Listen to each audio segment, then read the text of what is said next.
Alors, bonjour à tous, bienvenue sur Laurence du Jardin Feng Shui. Alors, on se retrouve comme chaque jeudi pour une vidéo un peu plus complète de décodage Feng Shui, aussi bien plan et intérieur. Voilà, je vous rappelle encore une fois que maintenant quasiment tous les jours, je vous fais un petit partage en images sur Instagram et Facebook de conseils Feng Shui et je l'illustre par un petit short de 3 minutes sur YouTube. Donc si vous voulez ne rien rater de tous ces conseils précieux, je vous invite vraiment à vous abonner sur la chaîne Instagram, sur mon Instagram et puis évidemment sur cette chaîne YouTube pour ne rien louper parce que ce sont vraiment des conseils précieux. Alors on est parti, on va pas perdre de temps, on est parti sur l'analyse de ce plan. Alors c'est une expertise que j'ai réalisée vraiment là tout récemment, qui est fort intéressante, qui est un petit peu complexe, mais qui est fort intéressante. Voilà, alors là vous avez effectivement le plan. Alors c'est une maison qui est surélevée, vous découvrirez davantage d'infos sur la vidéo de la semaine prochaine, puisque la vidéo de la semaine prochaine, je vous partagerai vraiment mon analyse de la maison et de l'intérieur. Bon là je vais peut-être vous glisser quelques petites photos quand même, pour que ce soit plus clair. Bon là c'est fort intéressant, pourquoi ? Parce que comme vous pouvez le voir, on a une entrée, une cuisine, un séjour, et puis on voit qu'il y a effectivement un gros mur à côté de l'entrée qui est une séparation et à côté le voisin. Voilà. Alors c'est le voisin sans être le voisin. Pourquoi ? Parce que les gens en fait sont propriétaires de toute la maison. Voilà, c'est comme en fait une grande longère. Donc c'était plutôt à l'origine en fait un grand rectangle. Et puis les anciens propriétaires ont décidé de faire une extension avec notamment le séjour. Alors pourquoi je vous le dis, je vous raconte ça ? Parce que justement ça change beaucoup de choses. Alors d'abord on avait effectivement un grand rectangle qui comprenait la cuisine, l'entrée et puis toute une partie à côté, puisque ça fait vraiment d'extérieur une même maison, comme vous pouvez voir sur la photo. Et donc là finalement on avait un grand rectangle, donc on avait toutes les zones d'énergie dans cette maison. Bon. À partir du moment où les anciens propriétaires ont décidé de faire l'extension, du fait de la proportion de toute la longère et de la partie qui est augmentée, avec le séjour, notamment au rez-de-chaussée, eh bien en fait, les anciens propriétaires ont créé une zone en fait abondance, c'est-à-dire c'est comme une extension de zone abondance. Voilà, mais uniquement parce que la proportion entre cette partie de séjour augmentée et la grande longère, si vous voulez, la grande longère finalement est beaucoup plus importante. Là, on la voit pas totalement sur le plan, mais elle existe. Bon. Et c'est attenant et c'est la même propriété. Bon, c'est ces deux maisons qui ont été réunies. Bon. Et le problème qui se passe, c'est que les nouvelles personnes qui sont arrivées, en fait, ont décidé, pour une histoire évidemment financière, et parce qu'ils n'en avaient pas la totale utilité, de reséparer en fait quelque part, si vous voulez, les deux maisons. Et donc, même si on a l'impression que c'est la même maison, et c'était la même maison, du coup, d'extérieur, il y a vraiment pas de séparation, et en fait, ils louent de manière occasionnelle toute l'autre partie et ils ne vivent en fait que dans l'entrée, la cuisine, le séjour, et on va le voir, il y a un sous-sol et il y a un étage. Voilà. Le problème, c'est que en faisant ça, ils ont complètement changé les proportions de la maison. C'est-à-dire que même si ce qui est alloué à un voisin leur appartient et que quelque part ils habitent plus dedans, c'est quand même attenant à la maison. Et donc, si vous voulez, quelque part, ça joue sur la proportion de la maison. Et donc inévitablement, si vous voulez, la partie cuisine, entrée, séjour, du coup, si on fait vraiment le bagouat de leur maison, finalement, on se rend compte que la proportion sur le côté droit du séjour, est moins importante que la largeur du séjour, d'accord ? Et donc, du coup, en faisant ça, vraiment est créé un manque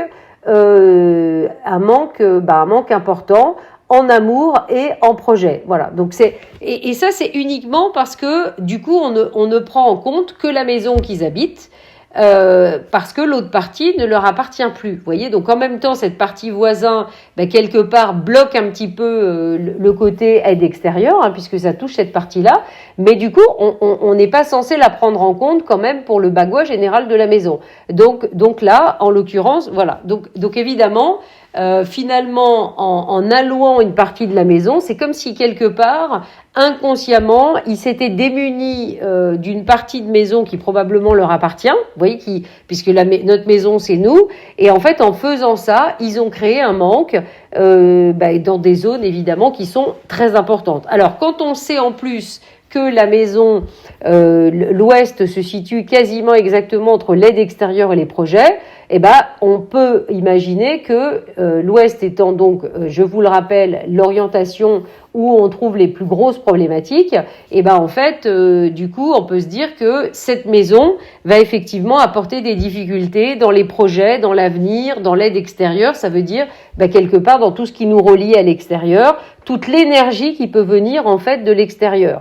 Et je vous rappelle que l'aide extérieure, c'est l'axe de la connexion avec, de l'autre côté, l'abondance. Donc, évidemment, et concrètement, évidemment, là, ce que je suis en train de vous raconter, ça peut paraître théorique, mais dans la réalité, c'est exactement ce qui se passe. C'est-à-dire qu'il y a quand même des difficultés d'abondance et du coup des difficultés quelque part à se projeter dans l'avenir, les projets, voilà. Alors ça, c'est une première chose qu'on peut dire déjà sur cette partie rez-de-chaussée. On voit bien que du coup, on va avoir aussi comme une petite extension abondance de la maison au niveau de la bibliothèque qui est très importante parce que c'est à la fois une extension générale et c'est aussi une extension du séjour, du sous-bagouas du séjour. Donc ça veut dire que cet endroit-là, il est absolument fondamental à dynamiser dans un second temps parce que c'est doublement, c'est pour ça que je dis toujours, on dynamise au niveau du sous-bagouas, mais on garde toujours en mémoire le bagouas général. Et là, l'air de rien, on a, l'abondance générale est la même que l'abondance de cette pièce. Voilà, donc ça c'est vraiment important à prendre en considération. On voit qu'il y a aussi du coup un petit manque en vitalité, famille, santé, et on va voir que au niveau de la cuisine, ça on le verra plus au niveau de l'intérieur parce que on se rend mieux compte en voyant les photos d'intérieur. Il y a un vrai souci au niveau de la cuisine qui peut montrer qu'il y a quand même des problématiques, des mémoires familiales qui font que peut-être il y a ces difficultés aujourd'hui et que la maison quelque part oblige en fait à travailler ces changements. Alors si on passe ensuite au niveau de l'étage, de toute façon on retrouve la même problématique, c'est-à-dire que on a toujours un manque en zone amour, en zone projet, voilà, et puis on se rend compte quand même qu'il y a une petite extension en amour de soi, connaissance de soi, vous voyez, avec en plus la mezzanine qui descend, qui sort du petit rectangle. Voilà, donc on se rend compte. Donc voilà, ça c'est la première chose. La deuxième chose très importante, c'est que en fait, on l'a dit, on voit bien qu'il y a des problèmes peut-être d'abondance, de connexion à cause de l'Ouest en aide extérieure. Que les gens qui vivent dans cette maison vivent réellement, d'accord ? Mais quand on regarde en plus l'extension qui a été faite au départ par les anciens propriétaires, qu'est-ce qu'on voit ? On voit que finalement la chambre 3, dans cette maison, la chambre 1 et 2 abritent les chambres des enfants et la chambre 3, elle abrite la chambre du couple. Sauf que, si vous regardez bien le plan, vous allez voir qu'entre la base et la chambre des parents, qu'est-ce qu'on a ? On a une énorme zone. On a comme un gros blocage d'eau avec une salle de bain, une salle de douche, des WC. Donc ça veut dire qu'il y a un gros blocage émotionnel qui correspond quelque part à la zone vitalité santé famille. Donc je le redis, là vous voyez, ce qui déjà apparaît au départ au rez-de-chaussée se retrouve à l'étage. C'est-à-dire que probablement il y a des mémoires familiales, il y a quelque chose probablement d'assez lourd au niveau familial, émotionnel, qui fait que il y a cette espèce de barrage d'eau. Alors on le verra en plus, parce que ce qui est toujours drôle entre guillemets, c'est que voilà, c'est un entonnoir et du plus large au plus étroit, on retrouve les mêmes problématiques. Ça veut dire que dans la chambre du couple, on retrouve aussi du bleu. Donc ça veut dire qu'on est vraiment noyé dans beaucoup d'émotions inconscientes, évidemment, la plupart du temps, elles sont pas conscientisées, et qui fait que on est bloqué. Et donc la chambre 3, elle est très isolée par rapport, j'ai envie de dire, à la base de la maison, à l'étage, avec au cœur, parce que c'est vitalité, santé, famille, et cœur du système, et ben effectivement, il y a un souci. Voilà. Alors c'est quand même, voilà, on peut déjà dire tout ça à partir du plan, vous voyez. Et alors si on continue. Puisque je vous ai dit qu'il y avait donc un sous-sol. Alors le sous-sol, ce qui est important de voir, évidemment je vais pas vous le redire, on a les mêmes problématiques de manque. Voilà, la plus grosse problématique du sous-sol, c'est le bureau. Voilà, c'est le bureau parce que on se rend compte que à l'extérieur, on est obligé de descendre en fait. Si vous voulez, bon, l'accès au bureau se fait par une porte du sous-sol, mais le sous-sol, c'est pas des énergies très dynamiques pour un bureau professionnel. Certainement pas.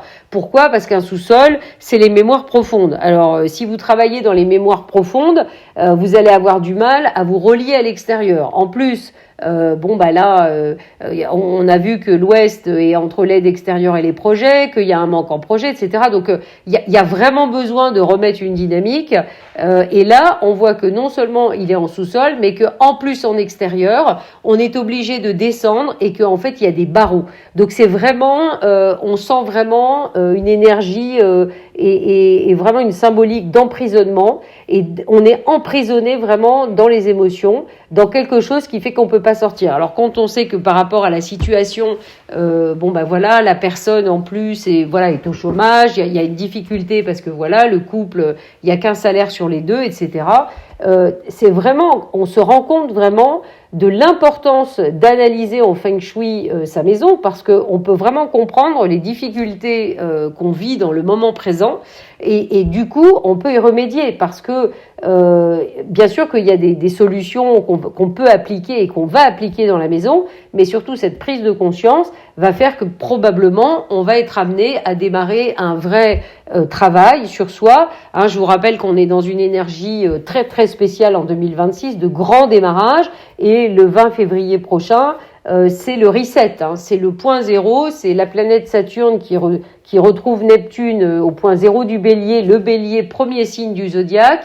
Deux planètes où en fait se confrontent à la fois nos idéaux et la réalité. Donc c'est comme si finalement tout ce qui est illusion peut péter, voler en éclats. Donc ça c'est la première conséquence. Et la deuxième conséquence, c'est que enfin nos vrais rêves essentiels peuvent, prendre place dans la réalité et se concrétiser. Donc c'est une bonne nouvelle dans un sens ou dans un autre. Alors évidemment pour celui qui est pas conscient, sa réalité peut voler en éclats parce qu'en fait c'est pas vraiment une réalité, c'est une illusion. C'est un peu ça que ça raconte. Je suis pas astrologue, mais enfin dans le ressenti et quand on connaît un minimum la symbolique des planètes, il y a pas besoin d'écouter les astrologues pendant des heures. C'est une évidence en fait. C'est voilà, quand on sait qu'on est dans une année 1, cheval de feu qui en plus, je vous le rappelle, démultiplie le bazar. Voilà.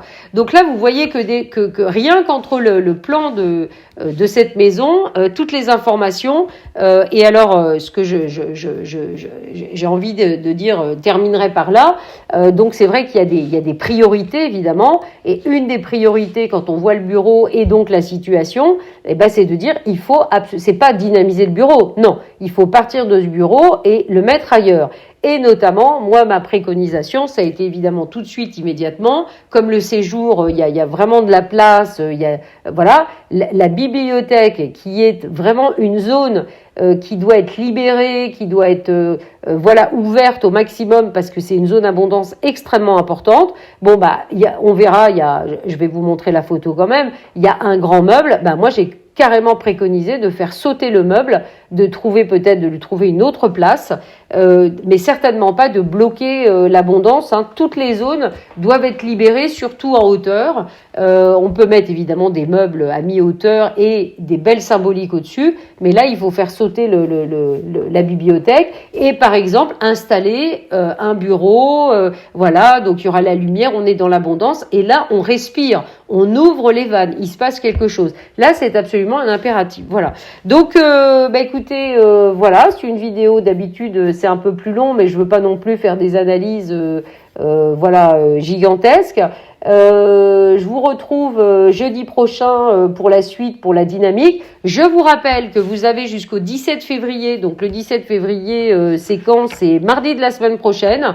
La promotion sur mon immersion Feng Shui, géobiologie et tout plein d'autres choses qui démarre au mois de mai 2026 se termine.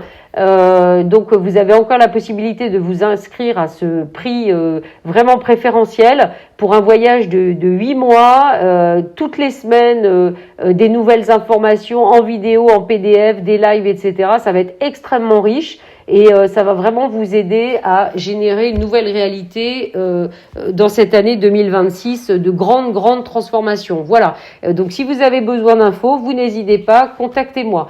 Voilà, je vous souhaite une belle fin de journée et puis je vous dis, écoutez, dès demain, pour mes petits conseils Feng Shui chaque jour, vous avez bien compris, sur tous mes supports. Voilà, à bientôt.